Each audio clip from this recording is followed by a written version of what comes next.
La séance d'aujourd'hui a pour objet le lancement d'un nouveau projet, le projet 4, qui intéresse particulièrement les séries lettres, les sciences humaines, les séries lettres et langues étrangères. Alors, il s'agit, au bout d'un processus de lecture et de production écrite, il s'agit de réaliser une nouvelle fantastique. Cela nous permettra d'exprimer notre imaginaire et notre créativité. L'intention qui va nous guider, c'est comment communiquer cette créativité et ce pouvoir de l'imaginaire à l'autre. Et donc, on va commencer par étudier la nouvelle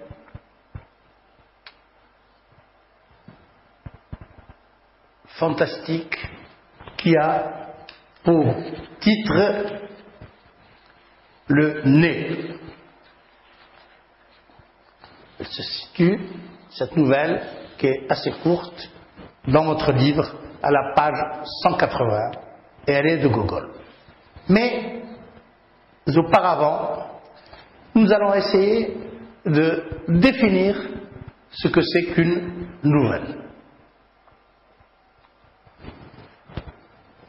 On peut trouver une multitude de définitions dans les dictionnaires et à travers les écrits de certains écrivains spécialistes dans l'écriture des nouvelles et qu'on appelle les novellistes. Il y en a qui sont très connus, comme Guy de Maupassant, d'autres un peu moins, comme Tchekhov, d'autres moyennement connus, comme Dino Buzzati, qui est à la fois journaliste en Italie, il est italien, il est à la fois journaliste et novelliste. Alors, pour faire bref, nous allons voir ici, au tableau, les définitions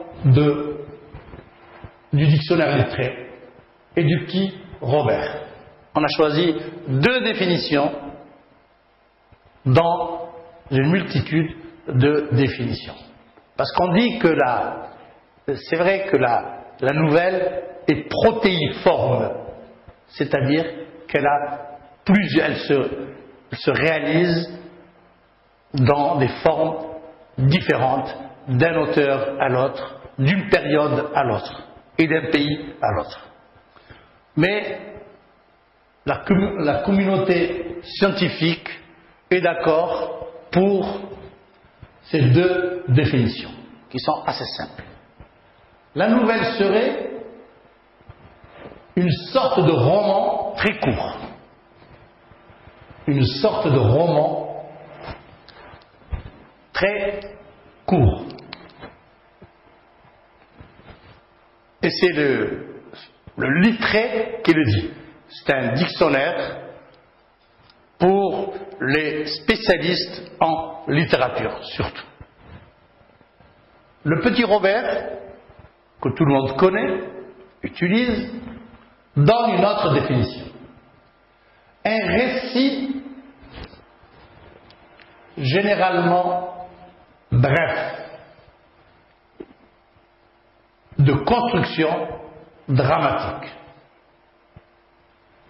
Dans cette définition, dans ces deux définitions, on remarquera que le terme court qui appartient au même champ lexical que bref, se retrouve. Donc, ce qui fait la particularité de la nouvelle, c'est sa longueur, sa dimension. Les deux dictionnaires sont d'accord pour dire que c'est quelque chose de ramassé, de condensé, de concentré. J'interroge aussi Dino Buzzati qui nous dit la forme la meilleure à propos de la nouvelle, c'est la forme la meilleure pour synthétiser une situation. Voilà. Il y a d'autres définitions. Par exemple, pour Tchekhov, il nous dit qu'une nouvelle, la particularité, la caractéristique d'une nouvelle, c'est tout ce qui n'est pas en relation directe avec l'histoire doit être impitoyablement rejeté. Il donne un exemple. Si, dans la première partie, vous indiquez qu'un fusil est accroché à un râtelier, dans la deuxième ou troisième partie, il vous faudra obligatoirement tirer. Et je vous renvoie à certaines images de films. Souvent, on va focaliser l'attention du spectateur sur un téléphone qui est mis en évidence et qui a été filmé en gros plan. On sait lire les images par habitude, par intuition, parfois par hypothèse. On se dit, tiens, si le téléphone est là, c'est qu'il va servir à quelque chose. Et avant même d'avoir la réponse, le téléphone va sonner. Eh bien, c'est ça. C'est ce qu'a voulu dire Tchekhov. Je ne filme pas un appareil téléphonique s'il ne joue pas un rôle dans le processus d'écriture et dans l'histoire. Donc la nouvelle a une particularité, c'est que les éléments qui sont mis en avant doivent être tous utilisés dans le récit. Et chacun des éléments a un rôle bien particulier. Voilà, en gros, ce que nous devions retenir pour le moment à propos de la nouvelle. Nous allons, au fur et à mesure, nous allons lire certaines nouvelles, nous allons dégager les éléments les plus importants qui la caractérisent. Alors, je vais vous lire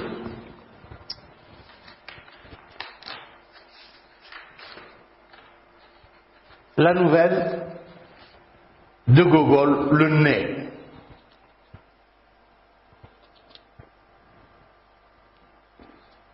Le 25 mars, un événement tout à fait étrange s'est produit à Saint-Pétersbourg.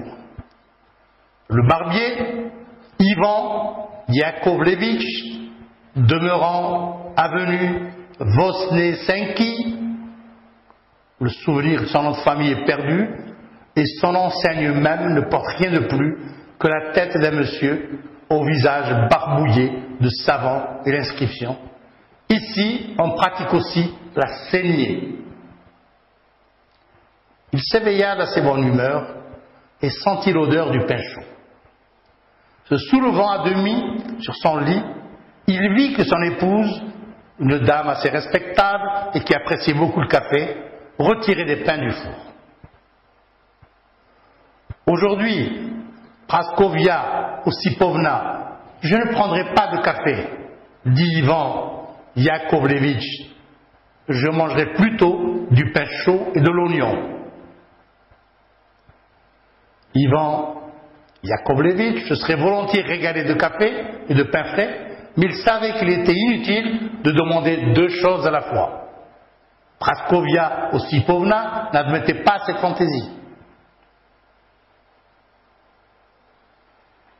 Il n'a qu'à manger du pain, l'imbécile, songea la dame. Tant mieux pour moi, il me restera plus de café. Et elle lança un pain sur la table. Soucieux des convenances, Ivan Yakovlevitch enfila son habit par-dessus sa chemise et s'étant installé à table, il éplucha 2 oignons, les saupoudra de sel, prit en main son couteau et, la mine solennelle, se mit en devoir de couper le pain, l'ayant partagé en 2.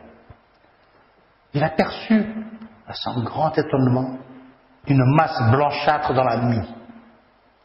Il piqua la chose avec précaution du bout de son couteau, puis la tâta du doigt.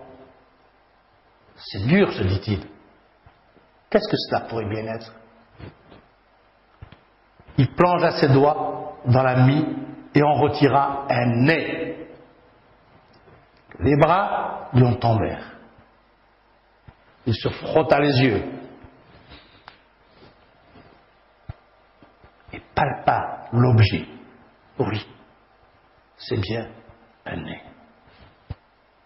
Et de plus, un nez qui lui semblait reconnaître. La terreur se peignit sur le visage d'Ivan Yakovlevitch, mais cette terreur n'était rien auprès de la colère qui s'empara de son épouse. « Où as-tu coupé ce nez, animal ?» s'écria-t-elle furieuse. « Canaille, ivrogne, je vais te livrer à la police, brigand. J'ai déjà entendu 3 clients se plaindre que tu tirais tellement sur leur nez en leur faisant la barbe que tu as failli le leur arracher. » Cependant, Ivan Yakovlevitch était plus mort que vif. Il avait reconnu ce nez, qui n'était autre que le nez de l'assesseur de collège Kovialiov, qu'il rasait chaque mercredi et chaque dimanche.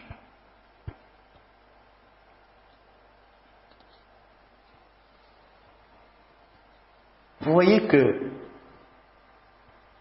on est parti au début de ce récit, de cette nouvelle, d'une situation